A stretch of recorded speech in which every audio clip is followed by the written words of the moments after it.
Okay, we have an update on Richard Allen, guys. Following his motion to correct error that was recently submitted by his attorneys, that was ultimately denied, unfortunately.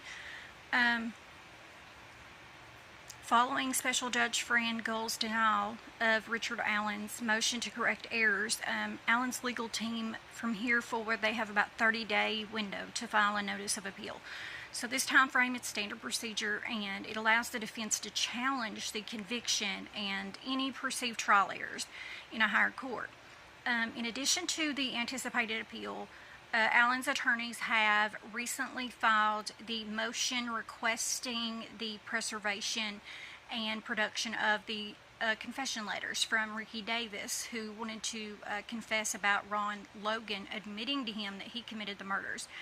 Nick McClelland did not produce those. These letters reportedly contained the confessions, and the defense argues that this could be pivotal to Allen's case, and it absolutely could. As of now, Judge Gull has not issued a ruling on that particular motion, so we're hoping the best for that. It's important to note that while these legal maneuvers are underway, the original conviction and sentence is going to stay the same, okay?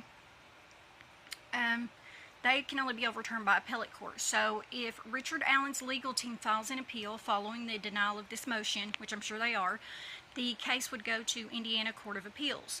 Okay, so this intermediate appellate court, basically they review trial court decisions to determine if legal errors occurred that affected the outcome of the case. So if the Court of Appeals upholds the trial court's decision, Allen's attorneys could then request a review by the Indiana Supreme Court.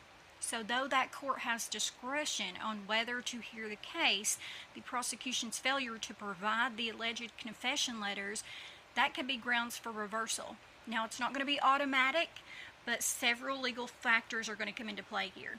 This is a big deal. When you have a legal case and the prosecution does not provide you all of those documents upon, trial, that is a big violation and can have your case completely reversed, sentencing, what have you. So here's some things that can be done, and I'm sure that his legal team is attacking this. So this was actually a good thing for Richard Allen. Amazing thing, in my opinion. So the Brady violation standard under Brady versus Maryland, the prosecution must disclose exculpatory evidence which is evidence favorable to the defense. Okay, so however, to prove a Brady violation, the defense must show that the evidence was favorable exculpatory